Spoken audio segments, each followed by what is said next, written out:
بسم اللہ الرحمن الرحیم. In the name of Allah, the Beneficent, the Merciful. الحمد لله وكفى وسلام على عباده الذين اصطفى أما بعد فقد قال النبي صلى الله عليه وسلم الكيس من دان نفسه وعمل لما بعد الموت والعاجز من أتبع نفسه هواها وتمنى على الله او کما قال رسول اللہ صلی اللہ علیہ وسلم. محترم بزرگوں، ہمارے لیے رسول کریم صلی اللہ علیہ وسلم کی ہر بات آنکھوں پر سجانے اور سر پر رکھے جانے کے قابل ہے، اور اس بات کو چاہے پوری دنیا مانے نہ مانے، لیکن ایک ایماندار آدمی اس بات پر 100% یقین رکھتا ہے کہ آپ صلی اللہ علیہ وسلم نے جو کچھ فرمایا وہ 100% یقین ہے، اس میں ذرہ برابر کوئی شک نہیں ہے. اسی مناسبت سے ایک چھوٹی سی حدیث آپ کے سامنے پڑھی گئی، جس میں حضور اکرم صلی اللہ علیہ وسلم نے عقل مند اور بے وقوف کا معیار بتایا ہے کہ عقل مند کون ہے، بے وقوف کون ہے. ہم میں سے ہر آدمی چاہتا ہے کہ ہمارا نام عقل مندوں میں آ جائے. کوئی بھی انسان یہ نہیں چاہتا کہ خدا نہ کرے میرا دماغ آؤٹ ہو جائے یا لوگ مجھے دیوانہ یا بے وقوف کہیں، بلکہ ہر آدمی اپنے کو عقل مند کہلانا چاہتا ہے اور عقل مند رہنا چاہتا ہے. اب عقل کا دعویٰ تو سبھی لوگ کرتے ہیں، لیکن سوال یہ ہے کہ حقیقت میں کون شخص عقل مند ہے اور کون بے وقوف ہے. بزرگوں، عقل مندی کا ایک معیار تو وہ ہے جو دنیا والوں نے بنا رکھا ہے. مثلا دنیا والے کہتے ہیں کہ عقل مند وہ ہے جو اچھا کمانے والا ہو، عقل مند وہ ہے جو بڑا ہوشیار ہو، چالاک ہو، عقل مند وہ ہے جو دوسروں پر اپنی فوقیت کو ثابت کرے، عقل مند وہ ہے جو دوسروں کو اپنے کنٹرول میں رکھے، کوئی بھی اس سے آگے نہ بڑھ سکے. عقل مند وہ ہے جو گفتگو میں دوسروں پر غالب آ جائے، کوئی بھی اس پر غالب نہ آ سکے.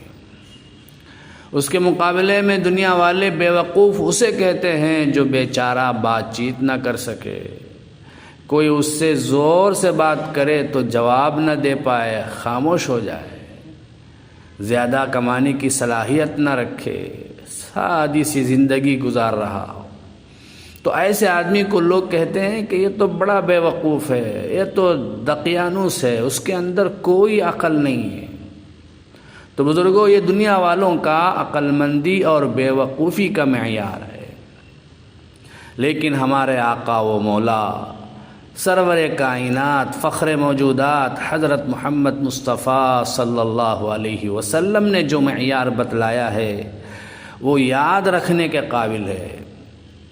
آپ صلی اللہ علیہ وسلم نے فرمایا الکیس من دان نفسہ وعمل لما بعد الموت، یعنی عقل مند وہ ہے جو ہر وقت اپنے نفس کا محاسبہ کرتے رہے اور مرنے کے بعد والی زندگی کے لیے دنیا میں کام کر کے جائے. یہ ہے اصل میں عقل مند. بزرگوں، یہ دنیاوی زندگی کتنے دن کی ہے؟ پہلی امتوں میں کئی 100 سال کی عمریں ہوتی تھیں. سیدنا حضرت نوح علیہ السلام نے تو 950 سال تک تبلیغ کی. خود ان کے 950 سال تبلیغ کرنے کا تذکرہ قرآن پاک میں موجود ہے. تو معلوم ہوا کہ لوگ پہلے کئی 100 سال جیتے تھے، لیکن حضور اکرم صلی اللہ علیہ وسلم نے فرمایا اعمار امتی ما بین 60 الی 70 واقلهم من یجاوز ذلک. میری امت کی اوسط عمر 60 سے 70 سال کے بیچ رہے گی، اور 70 سے اوپر کم لوگ ہی جا پائیں گے۔ گویا کہ اکثر لوگ 70 سال عمر ہونے سے پہلے ہی انتقال کر جائیں گے۔ تو یہ امت محمدیہ کی عمروں کا اوسط ہے، اور پھر ہمیں غور کرنا چاہیے کہ اس 70 سال کی عمر کا کیا حال ہے۔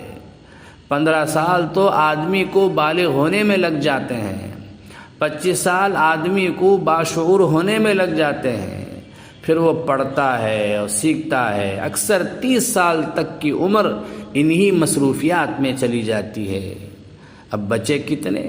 زیادہ سے زیادہ 40 سال، اور وہ بھی بڑھاپے کی عمر آتی ہے تو آدمی زندگی سے زیادہ لطف نہیں اٹھا سکتا، بہت سی بیماریوں میں مبتلا ہو جاتا ہے، تکلیفوں اور عذروں میں مبتلا ہو جاتا ہے، حتیٰ کہ زندگی خود اس کے لیے بوجھ بن جاتی ہے۔ تو ساری دنیا کی زندگی کا یہ حاصل نکلا کہ بس 40 سال فائدہ اٹھائیں، اور وہ بھی زیادہ سے زیادہ ہے۔ کوئی ضروری نہیں کہ فائدے کے لیے 40 سال بھی پورے کر لے، اس سے پہلے بھی آدمی مر سکتا ہے۔ لیکن بزرگوں اور دوستوں، اس زندگی کے بعد جو اصل زندگی آنے والی ہے وہ کروڑوں اربوں کھربوں سالوں میں بھی ختم نہیں ہوگی، وہ لامحدود زندگی ہوگی۔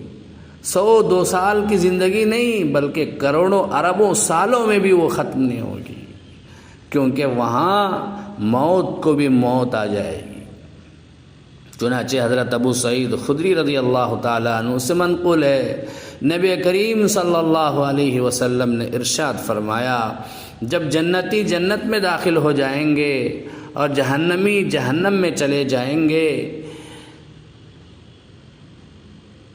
تو ان کے بیچ میں موت کو لایا جائے گا۔ بعض روایتوں میں ہے کہ موت کو ایک دمبے کی شکل میں لایا جائے گا اور اس کو جنت اور دوزخ کے درمیان ڈال کر ذبح کر دیا جائے گا۔ پھر اعلان کرنے والا اعلان کرے گا،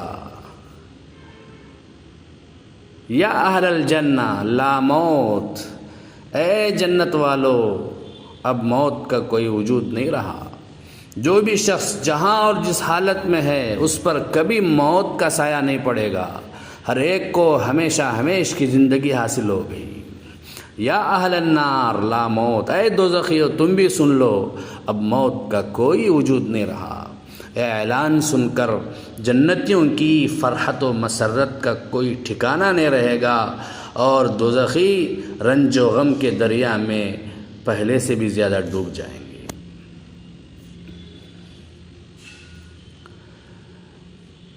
تو گویا موت کو بھی موت آ گئی، مرنے کا سوال ہی نہیں۔ تو بزرگوں اور دوستوں، وہ اربوں کھربوں سال کی زندگی ہماری اسی وقت کامیاب ہوگی جب ہم اس 60-70 سالہ زندگی کو اللہ کی خوشنودی کے مطابق گزار کر جائیں۔ ایسا ہی آدمی اللہ اس کے رسول کی نظر میں عقل مند کہلائے گا۔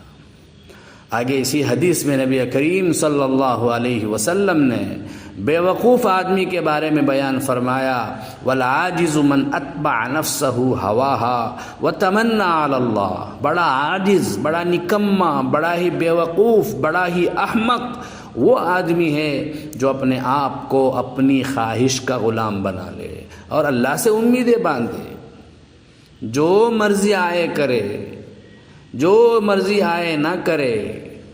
اللہ نے کیا کہا کچھ پرواہ نہیں، قرآن نے کیا کہا کچھ پرواہ نہیں، حضور اکرم صلی اللہ علیہ وسلم نے کیا ارشاد فرمایا کوئی پرواہ نہیں، حضور اکرم صلی اللہ علیہ وسلم نے کیا طریقہ ہمیں چھوڑا کوئی پرواہ نہیں، بلکہ جو جی میں آیا وہ کر رہا ہے۔ حلال و حرام کی کچھ تمیز نہیں۔ حماقت یہ ہے، بے وقوفی یہ ہے، اس کے باوجود اللہ سے امیدیں باندھے رکھی ہیں کہ جب ہم اللہ کے سامنے جائیں گے تو ہمارے لیے جنت پکی ہے۔ بزرگوں، کیا جنت ہماری زرخرید جائیداد ہے کہ ہم خود بخود اس میں چلے جائیں؟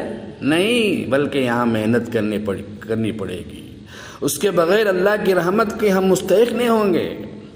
خلاصہ یہ کہ اس مختصر سی حدیث میں خاتم النبیین حضرت محمد مصطفیٰ صلی اللہ علیہ وآلہ وسلم نے عقل مندی اور بے وقوفی کا جو معیار متعین فرمایا ہے اسے پیش نظر رکھ کر ہر مسلمان کو اپنا محاسبہ ہر وقت کرنا چاہیے اور یقین کرنا چاہیے کہ دنیا کی زندگی ناپائیدار ہے، یہاں جو بھی آیا ہے وہ جا کر ہی رہے گا۔ ہزاروں آئے ہم سے پہلے اور چلے گئے، ہمارے بعد بھی ہزاروں آئیں گے اور چلے جائیں گے۔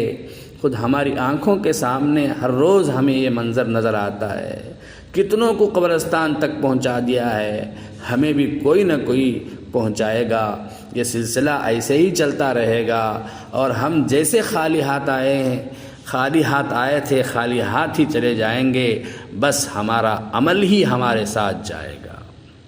اس لیے ہمیں چاہیے کہ اللہ نے جو کچھ زندگی دی ہے اس کو غنیمت جان کر اس میں ہم 100% دین پر عمل کرنے والے بن جائیں۔ اللہ تعالیٰ مجھے بھی اور تمام امت محمدیہ کو بھی اس پر عمل کرنے کی توفیق عطا فرمائے۔ آمین۔ وآخر دعوانا ان الحمد للہ رب العالمین۔